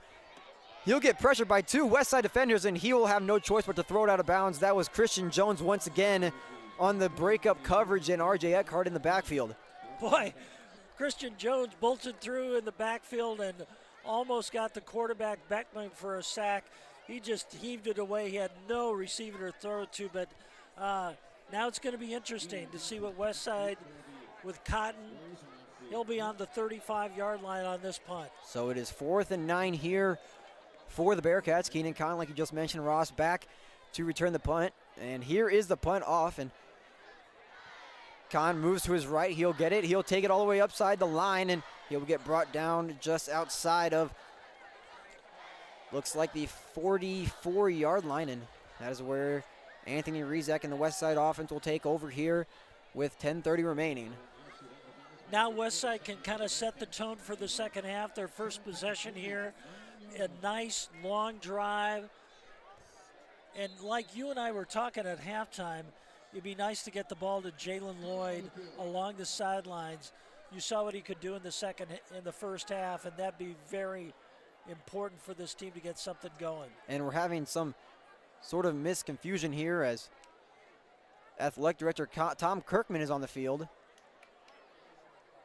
as well as a police officer. So we'll have to see what has gone on the field. And folks, I'm as confused as all of you. And yeah, there's a big conference going on with the officials. An officer, Kilgore, who is here in residence at Westside as the resource officer. And you've got Tom Kirkman, the athletic director for Westside. They are all having a conference out there about the 40-yard line. And now the official has come over to talk to head coach Paul Lamanji, and so has the officer. You have to think of what's going on. That Officer Kilgore is out here, and athletic director Tom Kirkman's on the field. And I even see the superintendent. It looks like Dr. Lucas is down there along with Tom Kirkman, Brad Metzler, one of the assistant athletic director here. And we are, Ross, I am very confused, if I'm going to be honest with you, because well, there's nothing from the public address announcer on what is happening right here, but the 4 officials are at midfield. But the interesting thing about it is they have the resource officer from Westside out on the field right now. Well, Ross, I don't think we hear anything from the PA announcer, because I think he's also as confused as all of us. And but the clock is. You may have to think of there may be something going on outside of the football game here tonight, outside of Westside, and that's what draws to my attention. And it's just a matter of time before we know what is actually going on. And Superintendent Mike Lucas out there now at midfield, and Officer Kilgore is on the phone. You can see him out there on the field. Dr. Lucas is talking to the Kearney officials. Ross, I don't think we've ever seen this happen before. No, and I wish they would address it to everybody, really. People inside the stadium to see what's going on, but obviously something has happened outside the stadium. Otherwise, that's why they have the stop and play. But there's another. And now we have 2 police officers coming back on the field, entering. And it's just, you have to think, like, what is going on?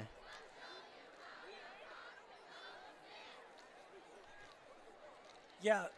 And it's just. There are 2 police officers over by the Kearney Hold on, folks. line. We have a gathering on the. We'll get a camera on this here soon. The Kearney players are getting a huddle over there with police officers, and we are just very confused on what has happened here. And I see the principal for Westside, Dr. Dostal, out there. It is all the Westside administration officials. And hold on, folks. Kearney is going into their locker room, folks. I do not know what I'm seeing here, if I'm going to be completely honest with you. Yeah, the Kearney football team is leaving the football field, folks. And now the Westside football team is headed to the locker room. Quick announcement. We have an issue in our bathroom. We're going to have to shut the lights down. So we are going to move our game to Pavilion South. Oh my goodness, folks. We have just gotten unfortunate news. Something has gone on in the bathroom in the. They are moving the game to Papillion La Vista South tonight, Ross. I do not know, honestly, what to say. I'm at a loss of words, and they say they have to shut down the lights. So the game will now take place at Papillion La Vista South. Ross, I do not know, honestly, what to say, folks. I am honestly very sorry. We are going to have to stop the broadcast tonight for an unfortunate circumstances. And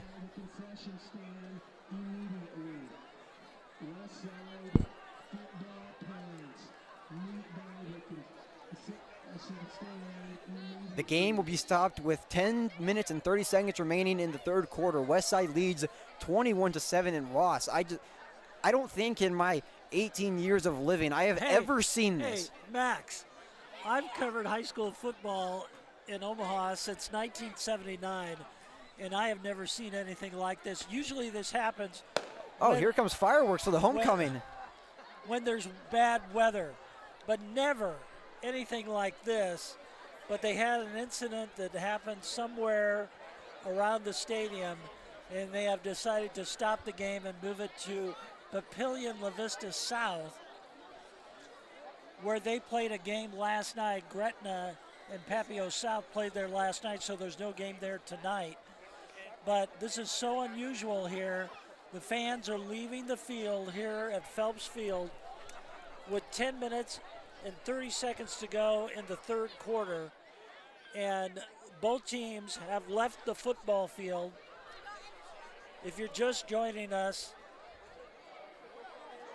security officials here at Westside High School came on the field about 10 minutes ago.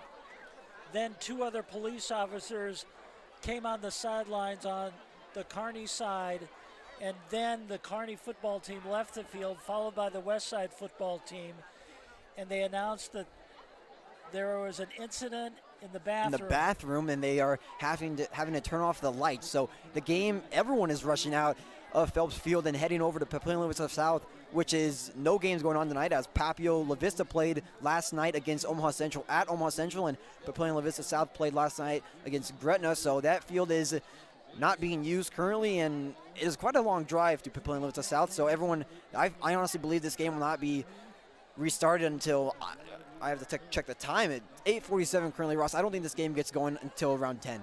Yeah, and First, that's about as far away as you can go, way down there by Highway 370, and then start another football game. Westside has to get the transportation, first of all. The thing is, Ross, okay, you say transportation, and that just makes me think that the game's going to get pushed back even longer. And folks, I am very sorry, but we are not going to be out at Papillion La Vista South and to broadcast the rest of the game. But follow us on Westside Wired. We will update the score during the game, but we're going to leave the broadcast here with 10 minutes and 30 seconds left. Westside leads Kearney by the score of 21-7, and this is something that we have never seen before, folks. They stopped the game in the middle of a play, Ross. Right in the middle of a play. Yeah. So we're gonna go off the air here and leave the stadium, but the football game will continue at Papillion La Vista South between Kearney and Westside. And folks, I am going to try to make my way out to Papillion La Vista South as fast as I possibly can, and I am going to be giving live updates as soon as possible as the game concludes, as fast as I can really get out here, because I can just imagine the traffic as everybody is rushing out of here as fast as they can, trying to get over to Papillion La Vista South. And folks, once again, I am extremely sorry, and we had once again an issue in the bathroom, an incident where now they have to turn off the lights at Phelps Field. So just an unfortunate occur of events here. And once again, I'm Max Coughlin. Alongside me tonight is Ross Jernstrom. Ross, it was a pleasure being here tonight with you for the 10 minutes and 30 seconds remaining in the third quarter. And, we'll see what happens here. We have some questions to be answered. We'll find out what happens, but the football game has ended here at Westside High School, and we'll see what transpires over here in the next few hours. And folks, here comes the fireworks for homecoming night as they plan to take off after the game, and we're going to get a good live shot of those. We're going to get a good live shot of those here as they have to shoot them off here as nobody is going to be here. And Ross, you take a look at those fireworks. We're going to get a good shot of those, and there's a good look at those fireworks as 10:30 remains in the third quarter, and you just gotta love to watch them as the game is not concluded yet. But nonetheless, Westside 21, Kearney 7, and well, this is what we all expected at the end of the game. They usually have a fireworks show here at Westside on their homecoming game, and it's happening, but it's happening in the third quarter.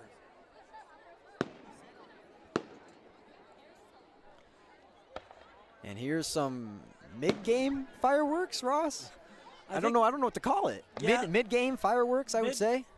mid-game fireworks, and they're keeping the lights on while there are still fans in the stadium.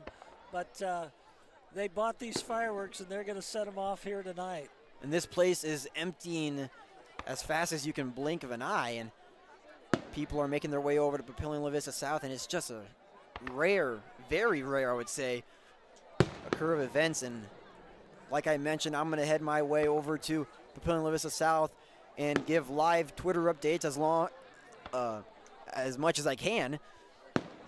And I wouldn't really say that the game would really get going until most likely after 10 at the earliest.